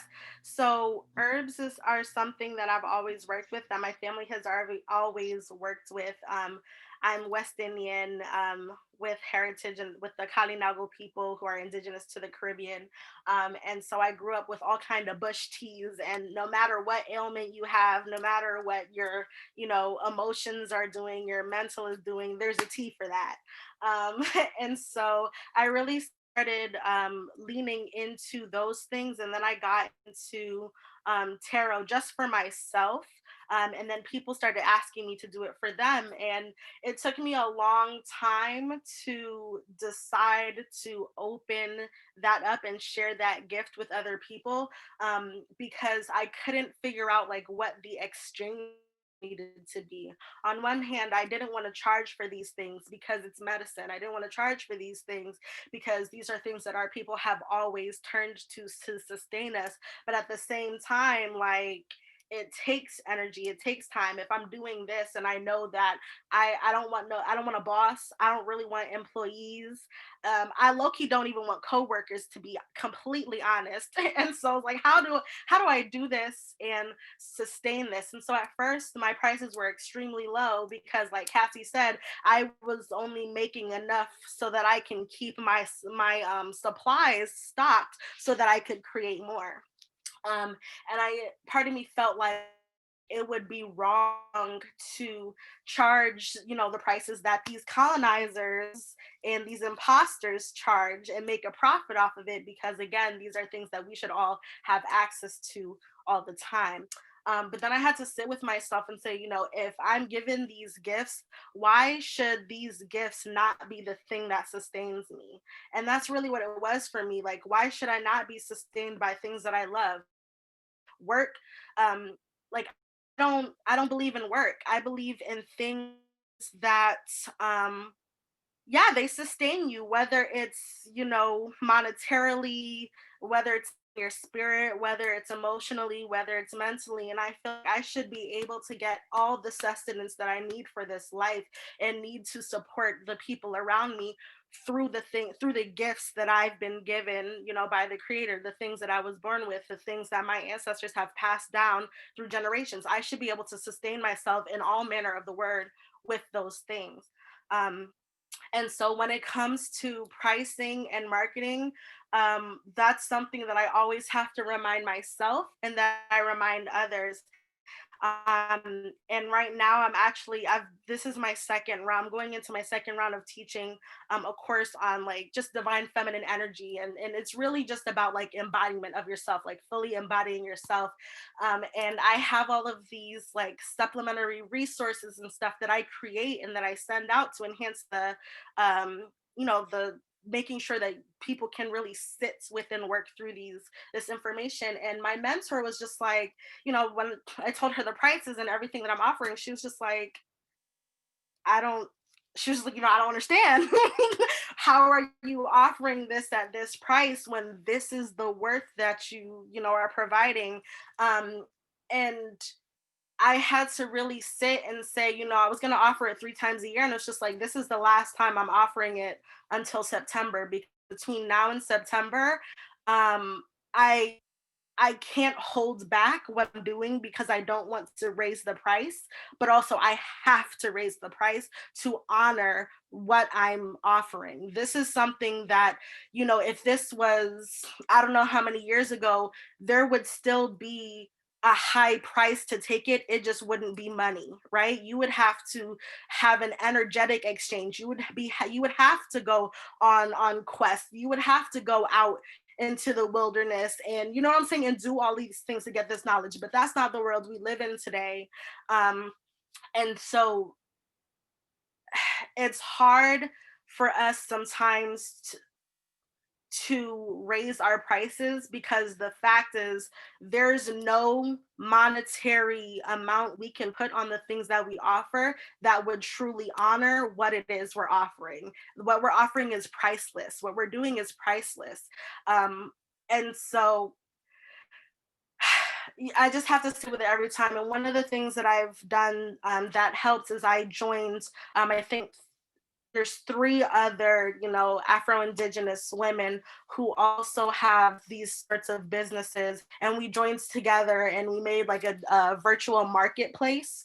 And so we kind of consider each, shop page to be a different booth in just our marketplace. And one of the things that we're looking at is starting a private member association.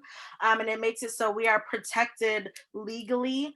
And we'll also have certain tax advantages are not available to people to just open a business and put your stuff online. Like there are certain, like, for people who work with herbalism or they do energetic healing, like they want us to put that these are curios, right? And they don't really do anything and they're just for fun. I refuse to put that on my products because it's disrespectful to my ancestors, it's disrespectful to my energy, and it's disrespectful to the people who are coming to me for this medicine and for this healing. But through a private member association, we'll be able to be protected to say in full forth that this is medicine and this is healing and these are things that you can do. There is a legal component to it, and I'm pretty sure we will have to pay a certain amount to do it, but because we have banded together in a group, we can kind of share that that price and that burden among us. And so I really hope to see you know, people who do things we do lean into those things and kind of like finesse the system, because, you know, like you said, we don't need their help, we need the resources, right? And so there are some things that we can, yes, Dominique, there are things that we can co-op and take back, so that we can stand in the fullness of what we have to offer without, you know, contradicting the weight and the honor that it holds. But yeah, for me, the biggest thing right now is making sure that when I am representing myself, when I am talking about the work that I do, that I am not downplaying it, because these white folk is not downplaying it. And my mother keeps telling me, you know, I need to go and get certified in herbalism, but I refuse to pay 1 red cent to these white folk to tell me the things that I already know. I have not encountered one herbalism book that has not told me something that the plant itself has not told me. And so I'm still looking for, you know, I wish there were elders aplenty to learn from, so I could say I learned the, you know, the stuff from them. But also that's part of the indoctrination that we have, is that, you know, cite your sources, but I am my source. And I feel like I don't know what has to happen so that we can all get to a point where we can stand tall and say, I am my source, and that's valid, because the person who wrote that book, they're citing someone who cited someone who cited someone who cited someone, but at some point, it came from somebody who was their own source. So that's what I'm sitting with. You know, Erica, thank you. A word. Thank you. I would like to speak to some of that, because I know a lot about the law around herbal, like that's, my undergrad is in herbal sciences. So regardless of, we can speak later if you want to reach out to me about that. But there's just, regardless of your business structure, you can't make medical claims on your labels, period. It does not matter.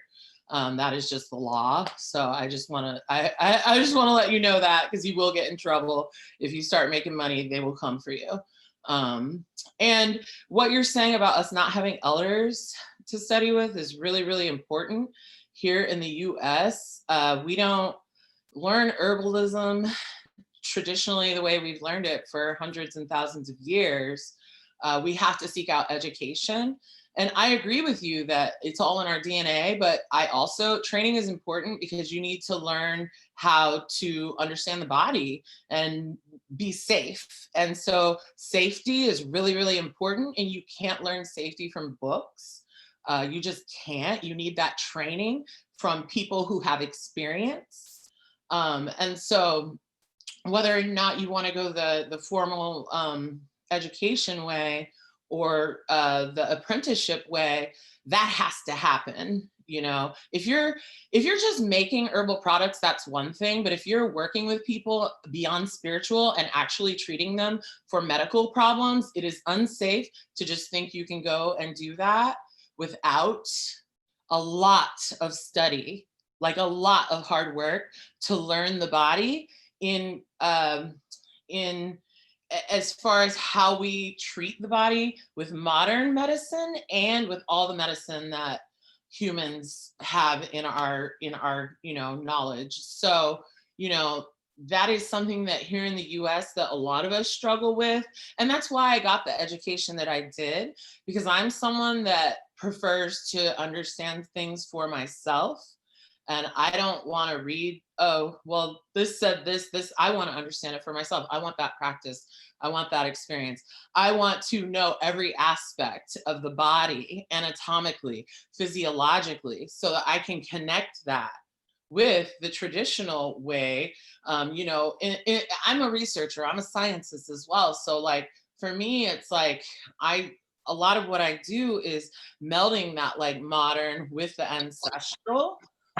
in the scientific researches, they like to use this term. I actually am going to be doing a little, my friend and I think she's on here, Trisha. We were talking about this last night.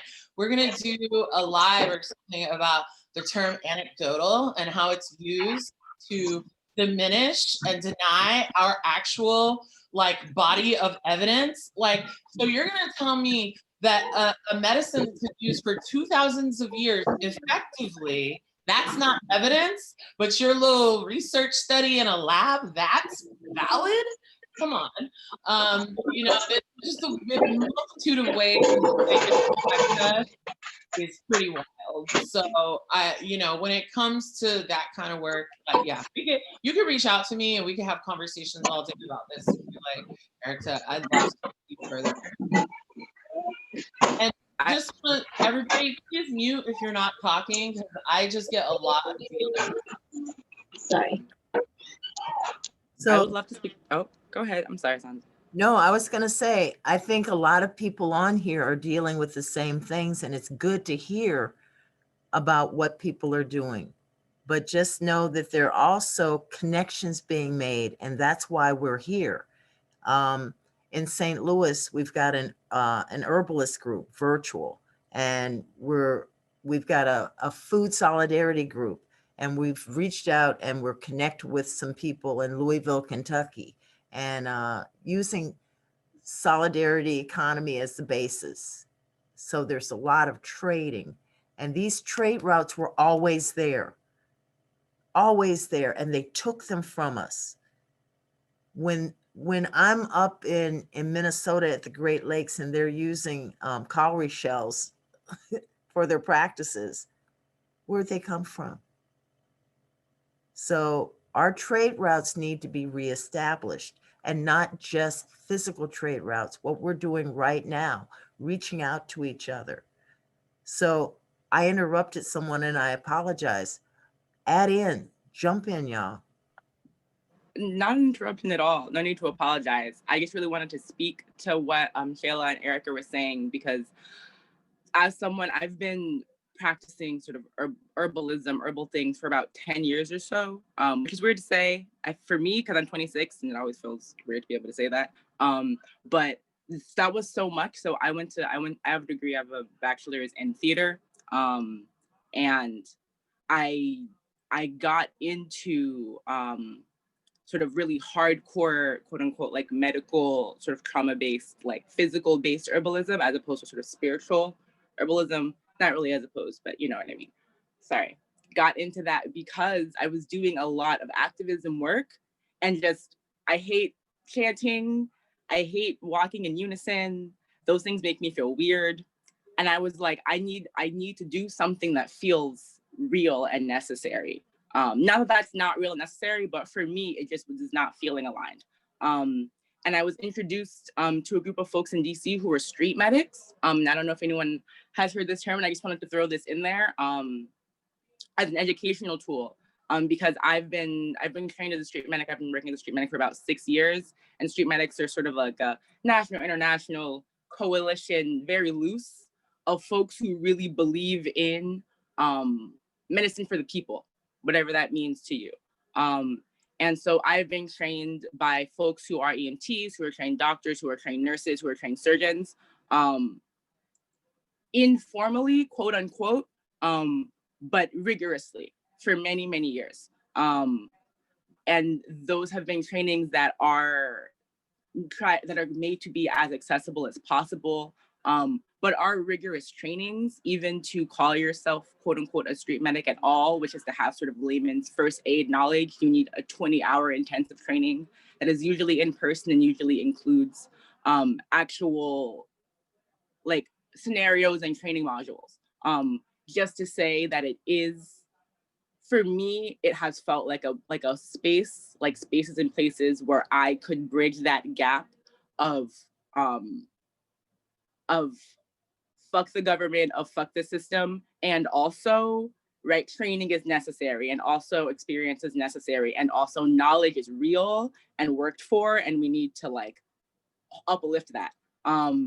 And so I'm someone who offers those trainings, and he knows a lot of folks who offer those trainings across Turtle Island really specifically, and I'm probably in other spaces as well. And we're currently ideating in a lot of different places on how to make these even more accessible in this like brave new COVID world, whatever that means. And so if folks have not been exposed to that yet, know that it's here and it's coming. And if folks want to connect more about that, I'm also happy to chat. And we'll be moving things forward in the beginning of next year, probably. So just like as an offering in general, that's a thing to look for, because collectives and folks who do that work exist everywhere, if you know who to ask. So just wanted to offer that. And that's something that's been offered in St. Louis, where I am for a while, because we have Ferguson. But in the day, remember, I'm a little older than some of you. In the day, that was passed on in the families. I did my first triage when I was 9. My mom's an ER nurse in the stab 'em, slap 'em days, and then moving into the we have better weapons days. So I was taught how to pack a bullet wound, and I was taught how to deal with, that person in crisis. But it's changed. The things we have to know have changed. And if we can't be activists on the front getting tear gas poured in us, we can always be activists in our work. One of my favorite pair of earrings that Kassie's ever done says, "Fuck me, pay me." Okay? No, sorry, fuck you, pay me. There, sorry. And Darshan is teaching me how to say the F word, which is really hard for a retired first grade teacher. So adorable. Again, in our art, matter of fact, that's what leads some of the activism is the artists. Right. And, It's actually the crux of our activism, art. Like, yes, art is what has moved toward all of our movements. I had the pleasure of, I'm in another master's program for some reason, but it's actually really awesome. And all my teachers are women of color for the most part who've been about that life. And I got to have Patrice Cullors as a teacher for a couple different classes. And one of the classes that she taught is the art of social practice. And that class, this was like a year ago, it really brought together all the work that I do. And I was like, oh yeah, like everything that I do is an art, and that is the work. That is the justice work. That has always been at the forefront of all of our movements. That's how we've educated people. That's how we've informed people and gotten the word out, is through our artists, right? I mean, whether it's jewelry, whether it's textiles, whether it's painting, whether it's music, the art is the movement. And not to change the subject, but I want to go back to what you were speaking about, Erica, about that's in the whole line. Fuck you, pay me been my motto for like 25 years. I don't care. I am actually not the person who's like, oh, I don't want to charge for my work. I've never felt that way. I deserve to be compensated, not just for my labor, but I am a scholar.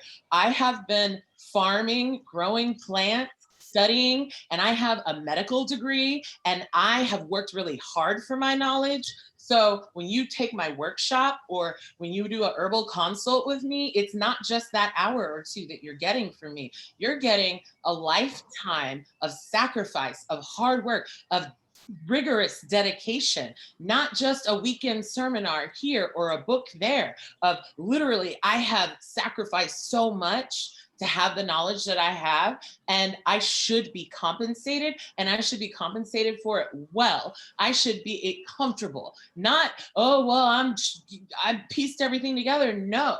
So what I'm working towards is me being comfortable, because when I'm comfortable, then I can actually do the work that I need to do in my community and support all the other folks around me who want to do what I'm doing, or who are moving towards that, or who are like, ooh, I like plants. Okay, come on. Here we go then. So that's where I'm at. Oh, I agree with that too. Like, I think in the beginning, I kind of struggled with what people call just imposter syndrome. Like, why do I have the right to say these things or do these things? But then I realized, like, white people who have no knowledge of this are doing it and just taking money from us. So I will take my space and I will ask to be compensated for it, because they have been for hundreds of years.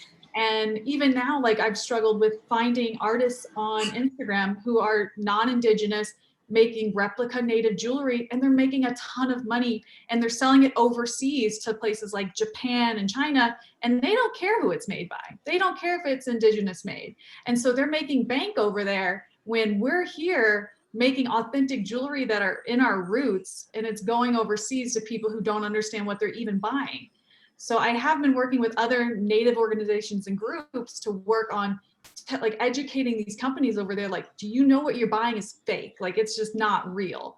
So doing that again, and just using your platform to educate has kind of like helped me turn people into be like, oh, like, I don't want to put my name on fake, you know, jewelry that's supposed to be native made. And yeah, asking for money at this point is now like, I am worth this money. It's not, you're not buying like copper that costs $2. You're buying my, you know, my history. You're buying me as a person who put the energy into it. And yeah, just, it's been a balance to find that, but I finally have like learned, like, I'm worth the money. I deserve to take up this space. I'm not, many people are taking it that don't deserve it. That don't deserve it at all. And here's the thing too, like, you know, it's yours, and money is energy, right? Money is just energy. And when we like, yeah, like, money isn't the issue, it's people hoarding money, right? It's people hoarding money and hoarding resources and acting like there's not enough for everyone, right? But money is energy, and you deserve to be compensated for that, and your ancestry deserves to be compensated for that as well. And so I think when we think in those terms, look, we're always going to deal with imposter syndrome. I deal with it every day. I have to talk myself out of things. But when you like, cause I, you know, like when I'm doing certain stuff and I'm like, ooh, should I really be here? Wow, these people are amazing. I'm like looking at their credentials and everything they've done. And I'm like, wow. And then, you know, with other people of color anyway. And then they're like saying to me like, wow, you've done so much. And I'm like, oh, okay, wait. Cause that's what I think of you. Okay, cool. Like, we both are awesome. Yay. And then when I look at white people who have these positions, whatever, I go and I'm like, they don't even have no experience. They just knew somebody and walked right in. And I've been doubting myself and having all this experience for how many years? Come on, no, we can't do that anymore. You know, like, we have to, that's part of our reclamation too. I belong here. I know my shit. I belong here, and I am an expert. Like, we are all experts in our own right. And that is part of colonialism and what they've done to us psychologically, to make us think that we're not experts in our own right. I want to thank you so much for that. Yes, and this is, I want to say in a weird way that this colonizing technology has been a way that I've been able to access your expertise. It was how I came to learn about 1492 land back claim. It's how I came to know Kassie. I'd heard her name for years, but I didn't know her work.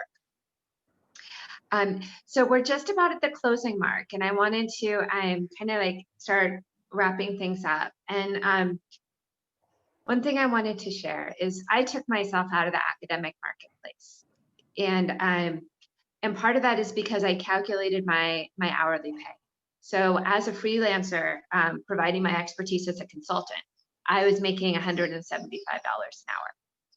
As a professor at Stanford, depending on my position, I was making anywhere from $7,000 to a class to a pretty good sizable income. But when I was teaching at a state school with brown and black folks who looked like family, and I gave everything that I needed to give, and I calculated my hourly rate at the end of the course based on what I was given as a lecturer, I was making $8.38 an hour, having had a PhD for 15 years, Fulbright specialist in education. Like, I've got one of those drop-down resumes that didn't give me any protection from the violence I've experienced. then or since, including by other professors. And I share that because like some of us have to take us out of the market because it's only violence. And others literally like that just comes to our doorstep, like what is happening right now on the lands of 6 nations, Haudenosaunee. And that is the real context of what we're dealing with, is like our bodies are on the line, literally. Our languages, our cultures, our most sacred teachings. And that's, you know, part of why we're having this conversation. So I would like to thank everyone for being here. Kwincey, thank you so much. Kassie, thank you. Thank you. Shelagh, thank you. Saundi and Sherry, thank you so much. Also to Solidarity Economy, STL, A Red Circle, Art House, Calliope. And I also want to invite everybody who's here. We're going to be having another couple conversations in this series. The next one that's coming up is going to be on solstice, so the 21st of December, and that conversation is focusing on keepers of the kin, keepers of the kin. So those of us who are really trying to figure out like, how do we survive under capitalism when we do have to sell, or figure out some means of income to ensure that we have lights, to ensure that our elders are eating, to ensure that our young ones are warm at night, and that we ourselves have the healthcare and community that we need. And then also on the 4th of January, we're going to be talking about the underground marketplace. So literally some of the means by which we've been hustling in our communities.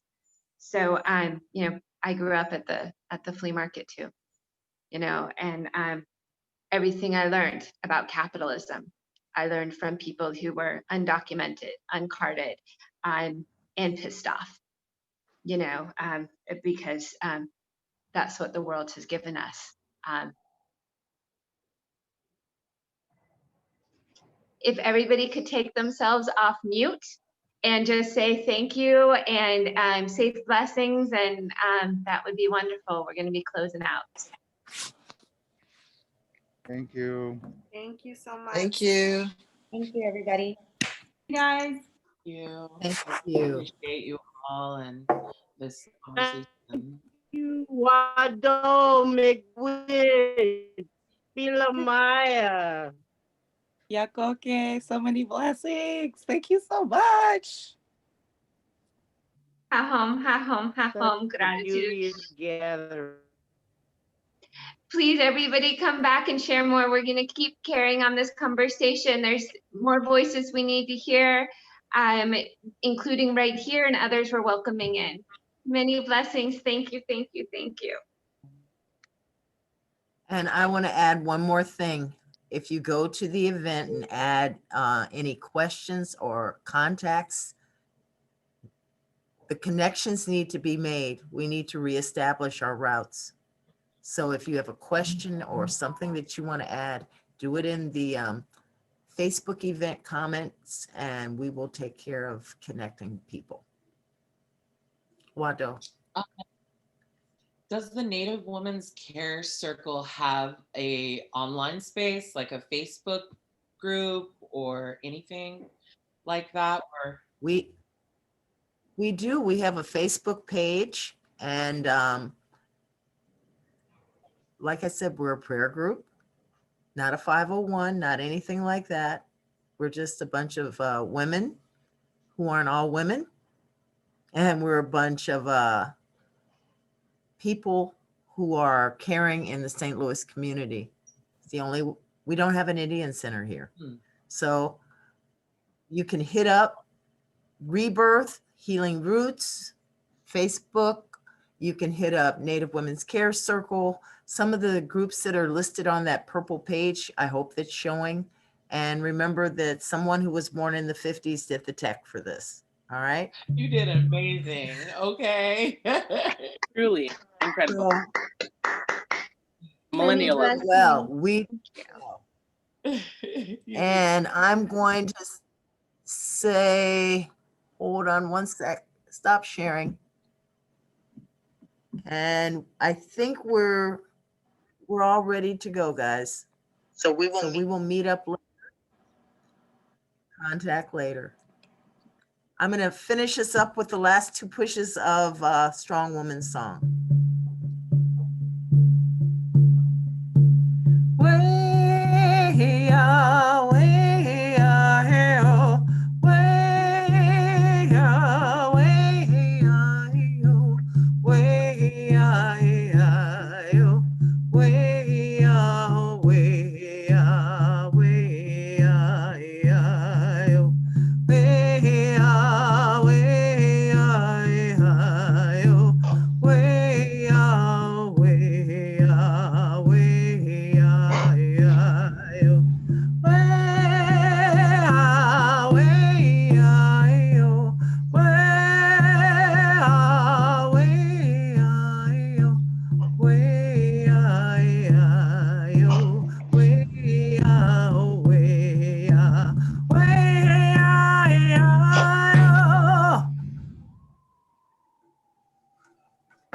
Thank you.